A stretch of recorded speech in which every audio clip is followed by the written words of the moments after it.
भैया डायबिटीज़ जो होती है, शुगर की बीमारी जो होती है, 4 तरह की होती है। 2 ठीक हो जाती है, 2 ठीक नहीं होती है। होता क्या है, हमारा शरीर जो है लाखों करोड़ों कोशिकाओं से मिलकर बना है, लाखों करोड़ों ईंटों से मिलकर बना है और उन सब ईंटों को भोजन चाहिए होता है, लेकिन एक लिमिटेड मात्रा में भोजन। मतलब कि हमारे मुंह पे हमारा कंट्रोल तो नहीं है, लेकिन उन कोशिकाओं के पास अपना कंट्रोल है। वो कोशिकाएं ज़रूरत से ज़्यादा खाना नहीं लेना चाहती क्योंकि उनके पास जीभ नहीं होती है। तो जीभ जब नहीं होती है तो कोशिकाओं के पास एक चाबी होती है, चाबी से वो ताला खुलता है तो उनका मुंह खुलता है और उसके अंदर जो है वो खाना अंदर चला जाता है। और वो चाबी तभी तक लगी रहती है जितना खाने की ज़रूरत होती है। खाने के बाद वो चाबी अपने आप ख़त्म हो जाती है। उस चाबी को कहते हैं इंसुलिन।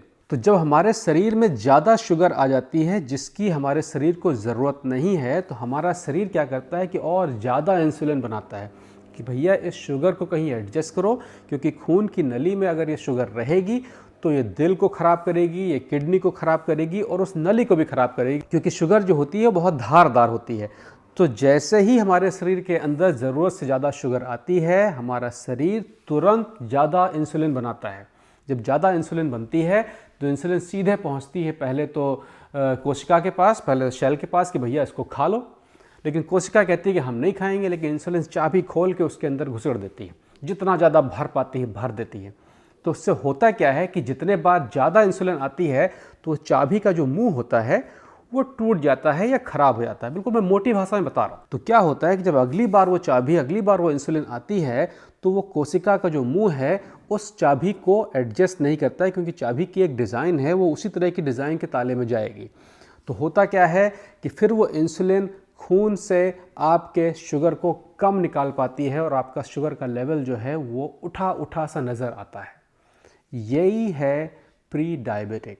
मतलब कि जब आपके खून में शुगर की मात्रा हाई दिख रही है, मतलब ये है कि वो जो ताला है जिसके अंदर वो चाबी लगनी है वो ख़राब होना शुरू हो चुका है। तो उस समय अगर आप उस ताले को सही कर ले जाएंगे तब तो वो सही हो जाएगा, लेकिन उस समय अगर आप नहीं सही करेंगे तो वो ताला टूट जाएगा।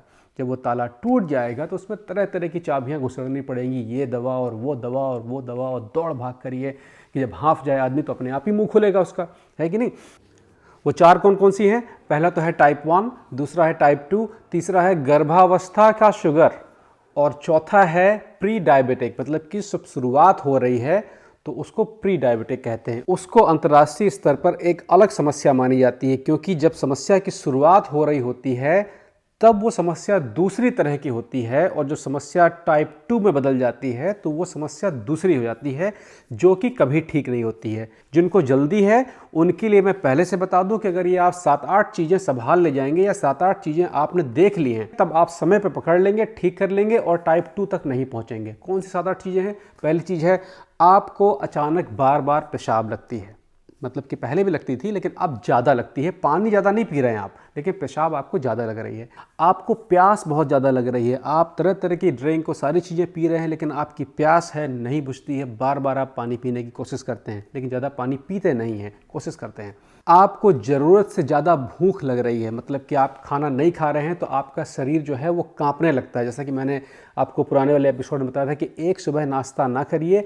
अगर नाश्ता ना करने की वजह से आपके हाथ पैर कांप रहे हैं तो ब्लड चेक करिए अपना। अगर ब्लड आपका 120 से 190 के बीच में चल रहा है, इसका मतलब यह है कि आप प्री डायबिटिक हैं, टाइप 2 की तरफ जा रहे हैं, जो कभी सही नहीं होगी। इसके अलावा है कि आपके शरीर में, आपके वजन में बहुत परिवर्तन आ रहा है, वजन बहुत बढ़ रहा है, वजन बहुत कम हो रहा है, आंखों में धुंधलापन जल्दी आता है। थकान की वजह से शाम को जब घर आ रहे हैं तो आंखों में बहुत चुंचरी रहती है और धुंधलापन भी आता है। हाथ पैर में कभी कभी सुन्न होने की समस्या रहती है, बैठे हुए हैं और लग रहा है कि पैर में झुंझुनी हुई और सुन्न हो गया, तो ये प्री डायबिटिक होने की एक निशानी है। जब ज़्यादा बार हो रहा हो, हफ्ते में अगर 2 या 3 बार हो रहा है तो ये ज़्यादा है। महीने में 1-2 बार हो रहा है तो कोई और कारण भी हो सकता है, लेकिन हफ्ते में अगर 2-3 बार हो रहा है तो ये ज़्यादा है। घाव भरने में समय ले रहा है, चोट लग गई है, बहुत दिनों से घाव नहीं भर रहा है, अपना ब्लड चेक करवाइए, खुद चेक कर लीजिए। 120 से ऊपर है और अगर रेगुलर 120 से ऊपर है तो ये आपकी खतरे की घंटी है। आपके पास 3 रास्ते बचते हैं, 3 वरदान हैं आपके पास।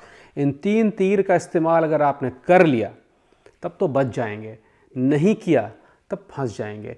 तो इन तीनों तीरों के बारे में हम लोग बात कर लेंगे कि कैसे क्या करना है, कि लाइफस्टाइल चेंज करना है, इसके अलावा खाने पीने में क्या परिवर्तन करना है, और इसके अलावा कौन कौन सी विटामिन्स की ज़्यादा ज़रूरत है आपको अपने शुगर से लड़ने के लिए। लेकिन पहले आते हैं कि भैया ये शुगर है क्या। सबसे ज़रूरी इस पूरे चैनल का मेन उद्देश्य, मेन आधार ये है कि आप समझ लो कि कोई कह रहा है कि इनको शुगर हो गई है तो आपके दिमाग में एक खाका खींच जाए कि जब शुगर होती है तो हो क्या रहा होता है। जब आपके दिमाग में एक खाका होगा तो आप उस चीज़ से बेहतर बच लेंगे, आप अपने दुश्मन को पहले से देख लेंगे। अभी तो केवल सुनते हैं कि हाँ ऐसा होता है, उसके बाद दिखाई तो कुछ पड़ता नहीं है, उसके बाद फिर गिर पड़ते हैं बिस्तर बिस्तर पे। तो खाका समझ लें कि शुगर में होता क्या है। ये प्री डायबिटिक और जो ये गर्भावस्था की डायबिटिक है, ये दोनों लगभग एक चीज़ होती है। गर्भावस्था में सिर्फ फ़र्क ये होता है कि हमारा शरीर, हमारा नहीं महिलाओं का शरीर जो होता है वो काफ़ी ग्लूकोज इकट्ठा करके रखता है बच्चे के लिए। तो जब बच्चा पैदा हो जाता है, पैदा होने के बाद जब माँ दूध पिलाती है तो उस ग्लूकोज, उस शुगर का इस्तेमाल वो बच्चे को देने में करती है और वो धीरे धीरे उसकी मात्रा जो है वो कम होकर नॉर्मल हो जाती है।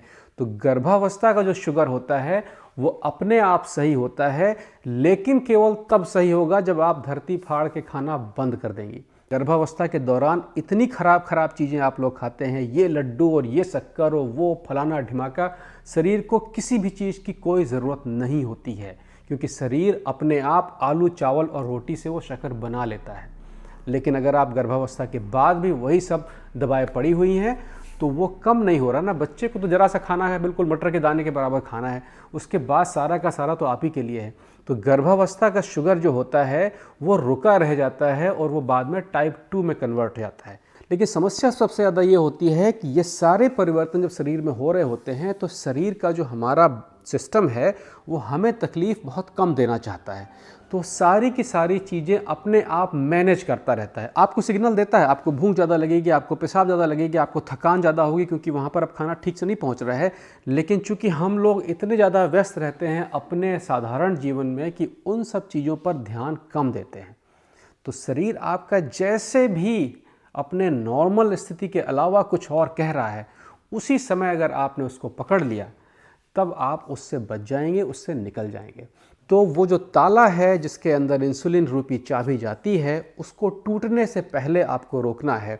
जब भी आपको शुगर की बीमारी डिक्लेयर हो जाए, डॉक्टर कह दे कि आप शुगर के मरीज हैं, इसका मतलब होता है कि या तो वो ताला खराब हो गया है या फिर जहाँ पे वो इंसुलिन बन रही है उसने इतनी ज़्यादा बनाई और वो ताला एडजस्ट नहीं कर रहा है, तो दिमाग कह रहा है भैया अब ना बनाओ या कम बनाओ, क्योंकि वो वैसे भी नहीं खर्च हो रही है। तो आपकी इंसुलिन कम ज़्यादा हो रही है और फिर वो ताले तक एक तो उसमें चाबी घुस नहीं रही है और दूसरी अगर घुस भी रही है तो कम आ रही है। तो होता क्या है कि फिर खून के अंदर वो शुगर की मात्रा बढ़ती रहती है और फिर वो शुगर की मात्रा आमाशय के थ्रू होते हुए, लिवर से होते हुए शरीर में फैट के रूप में जमा होना शुरू हो जाती है। अगर आप शुगर के मरीज बन चुके हैं तो आपका मोटापा घटना बहुत आसान नहीं होता है।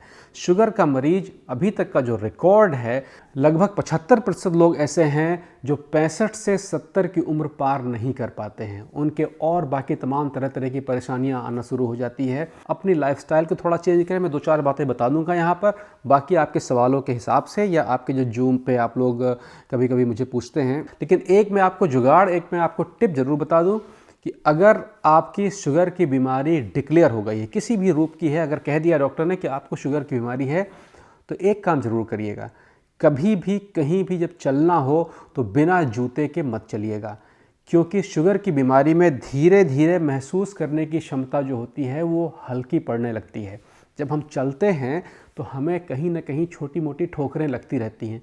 जो लोग शुगर की बीमारी से मुब्तला होते हैं उनको उन ठोकर के दर्द का एहसास नहीं होता है और उनकी उंगलियों और पैरों की जो टिप है वो अंदर से धीरे धीरे घायल होने लगती हैं, जो कि कुछ सालों के बाद में उनके पैरों में इन्फेक्शन या पैरों के दर्द का कारण बनती हैं। तो किसी भी लेवल का अगर आपको शुगर है, आप घर से बाहर निकल रहे हैं, घर के अंदर भी हैं, तो चप्पल मतलब कि आपकी ठोकर सीधे ना लग रही हो, घर से बाहर निकल रहे हैं बिना जूते के कतई मत निकलें, क्योंकि जूता आपके पैरों की उस ठोकर को बचाता रहेगा, जो कि आपको 4-5 साल में बड़ी दवाइयों से बचाएगा, क्योंकि आपके पैरों में इन्फेक्शन सर्तियाँ होगा अगर आपको शुगर है और आप नहीं रोक पा रहे हैं। अब आते हैं प्री डायबिटिक की, मतलब आपने अपना शुगर कभी चेक नहीं करवाया है और आपको थकान हो रही है, पेशाब ज़्यादा लग रही है, वजन आपका ऊपर नीचे आ रहा है, और जब आपने अपना खून चेक किया तो वो 120 के ऊपर दिखा रहा है और 2-3 दिन तक दिखाता रहा। इसका मतलब कि शुगर की शुरुआत हो रही है। ये बात केवल शुगर की शुरुआत वालों के लिए नहीं है, बाकी सबके लिए भी है। अपने 7 दिनों में कम से कम 3 दिन या हो सके तो 5 दिन, कम से कम 3 दिन 45 मिनट का व्यायाम दिन भर में। व्यायाम का क्या मतलब है कि अगर आप एक दिन में 7000 कदम चल रहे हैं या 45 मिनट चल रहे हैं, दौड़ना उड़ना नहीं, खाली चल रहे हैं, तो आप इतना काम कर ले जा रहे हैं कि वो जो ताला खराब हो गया है उसका मुंह अपने आप खुल जाएगा, जिससे कि चाबी ठीक तरीके से अंदर, इंसुलिन वाली चाबी ठीक से अंदर चली जाएगी और वो मुंह खुल जाएगा और आपका शुगर जो है वो हजम होना शुरू हो जाएगा। आपके चलने फिरने दौड़ने की वजह से वो जो ताला जो ख़राब हो गया था वो थोड़ा सा ढीला पड़ जाता है और उसमें फिर वो जो चाबी है वो ठीक से चली जाती है। बिल्कुल चाबी ऐसा नहीं होता है, वो होता हार्मोन होता है, लेकिन आपको थोड़ा सा उसका मुंह जो है वो सही करना पड़ेगा, वो व्यायाम से आएगा। दूसरी चीज़ है खाने में क्या परिवर्तन करने हैं। डाइट का एक पूरा प्लान आने वाला है, लेकिन आप अभी ये कर सकते हैं कि आपके खाने में जो भी आप खा रहे हैं, A to Z जो भी आप खा रहे हैं, चावल, रोटी, आलू, मिठाई, ये जो 4 चीज़ें हैं, चावल, आलू, रोटी, मिठाई, इनको आधा कर दीजिए। बस थाली से सीधा आधा निकाल लीजिए और कुछ नहीं करना है। अब आधा निकल गया, कुछ तो भरना पड़ेगा, तो उसकी जगह पे खीरा भर दीजिए, गाजर भर दीजिए, कुछ और भर दीजिए, सब्जियां भर दीजिए। आलू की सब्जी नहीं, हरी सब्जियां भर दीजिए। ये 4 चीज़ें निकाल लीजिए, आलू, चावल, रोटी और मिठाई, इनको आधा कर दीजिए। इससे क्या होगा, ये सारी 4 चीज़ें जो हैं ये आपके शुगर की जड़ होती है। इन सब से हमारा शरीर जो है ग्लूकोज, शुगर बनाता है। और लास्ट चीज़ थी विटामिन्स। भैया विटामिन क्या है, आप लोग जो खाना खाते हो उन सब में विटामिन होता है, लेकिन उस विटामिन को जो हमारा फैट होता है वो किल कर देता है।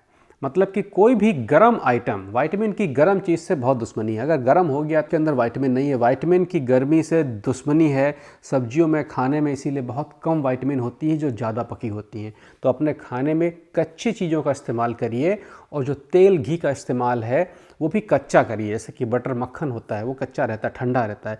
घी आप दाल में ऊपर से डालते हैं, अगर उससे तड़का मार लेंगे तो वो उसका कोई मतलब नहीं रहता है फिर। तो तेल घी का इस्तेमाल, ठंडे तेल घी का इस्तेमाल, और कच्ची सब्जियां या कच्चा जो आइटम है, गर्मी से विटामिन भागता है, तो कच्ची और ठंडी चीज़ों का इस्तेमाल करना शुरू कर दें। तो इतना सब करने के बाद में रेगुलर अपना ब्लड जो है उसको चेक करते रहें। रेगुलर का मतलब हर 2 दिन में एक बार करते रहें। और अगर 10 दिन के अंदर अंदर ये 100 से 120 के नीचे नहीं पहुंच रहा है तो इसका मतलब ये है कि आप ऑलरेडी टाइप 2 में पहुंच चुके हैं। ये सारी चीज़ें अब बिना दवा के काम नहीं करेंगी। जो भी आपको शुगर की बीमारी के ठीक होने, जड़ से ख़त्म करने की बात करे, वो जादूगर है, क्योंकि जादू जो होता है वो हमेशा झूठ होता है, आंखों का धोखा होता है। तो शुगर की बीमारी टाइप 2 में पहुंचने के बाद नहीं ठीक होती है। आपको पूरी ज़िंदगी परहेज से गुजारनी है, लेकिन अगर आपने समय पर पकड़ ली है, गर्भावस्था का शुगर है, बच्चे को कम से कम 9 महीने तक माँ का फुल दूध पिलाइए, अपने आप ख़त्म हो जाएगा। और जो प्री डायबिटिक हैं, खाने पीने में परिवर्तन और चलना फिरना ज़्यादा, बाकी शरीर निपट लेगा सब अपने आप। बाकी मेरे ख्याल से क्लियर है। अभी तक आप लोगों के बहुत सारे मेल आ रहे हैं जूम के वार्तालाप के लिए कि मुझे बेटा चाहिए या मुझे बेटी चाहिए। मैंने बहुत पहले आप लोगों से कहा था अगर आप लोग उस तरह के कैलकुलेशन की बात करना चाहते हैं तो आप मेल भेज सकते हैं। और बहुत सारे लोगों का जो जूम है वो हम लोगों ने कैंसिल कर दिया है। वजह यह है कि हम लोगों की जो मेन शर्त है वो शर्त ये है कि किसी भी जूम कॉल में किसी भी विषय पे जो हम लोग बात कर रहे हैं उसमें परिवार का बैठना ज़रूरी है। अगर बेटे या बेटी के लिए आप लोग बैठ रहे हैं तो उसमें माँ और पिता दोनों का बैठना ज़रूरी है, और ये उनकी दूसरी संतान होनी चाहिए, क्योंकि पहली संतान के कॉम्प्लिकेशंस अलग होते हैं। आपके अगर एक बच्चा हो चुका है तो दूसरे बच्चे का कैलकुलेशन हो सकता है। कैलकुलेशन में क्या होता है, देखिए जो बेटा या बेटी होता है उसके लिए पिता जिम्मेदार होता है, माँ जिम्मेदार नहीं होती। माँ सिर्फ ग्रहण करती है। माँ के पास अंडा होता है, पिता के पास स्पर्म वीर्य होता है। बेटे का जो शुक्राणु होता है वो तेज चलता है लेकिन जल्दी मर जाता है, जल्दी समाप्त हो जाता है। बेटी का जो शुक्राणु होता है वो धीरे चलता है लेकिन थोड़ा लंबे समय तक रहता है। प्रकृति ने इसको ऐसा बनाया ही इसीलिए है कि अंडे तक शुक्राणु पहुँच जाए। तो अंडे की टाइमिंग और वीर्य के अंदर आने की टाइम को कैलकुलेट करके उसको मैनिपुलेट किया जाता है कि वो टाइमिंग इतनी सही रहे कि जो माता पिता जो संतान चाहते हैं उस संतान का कैलकुलेशन वहाँ पर ठीक से आ जाए। तो जिन लोगों को इस कैलकुलेशन की ज़रूरत है वो लोग जूम के थ्रू बातचीत करते हैं, उसकी अपनी एक फ़ीस भी होती है, लेकिन उसकी मेन कॉज ये है, इसीलिए बहुत सारे लोगों का कैंसिल हो जाता है और लोग बुरा भी मानते हैं कि वो आपका दूसरा बच्चा होना चाहिए, पहला बच्चा नहीं होना चाहिए। उसमें कोई चॉइस नहीं है, पहला बच्चा दूसरे बच्चे की चॉइस में हम लोग मदद कर सकते हैं उसको मैनिपुलेट करने के लिए। तो प्लीज़ आप लोग अगर जूम पे बातचीत करने के लिए रिक्वेस्ट कर रहे हैं तो नियम कायदे को ठीक से देख लें। कभी भी 1 to 1 हम लोग बात नहीं करते हैं, वरना फिर मैंने ये कहा, आपने ये सुना और ये और वो होता है। इसलिए हमेशा परिवार का उस तरफ होना लाजमी है, ज़रूरी है। आज कहीं तक ख्याल रखिएगा अपना। अगले हफ्ते किसी और बढ़िया सब्जेक्ट के ऊपर आएंगे, फिर मिलते हैं।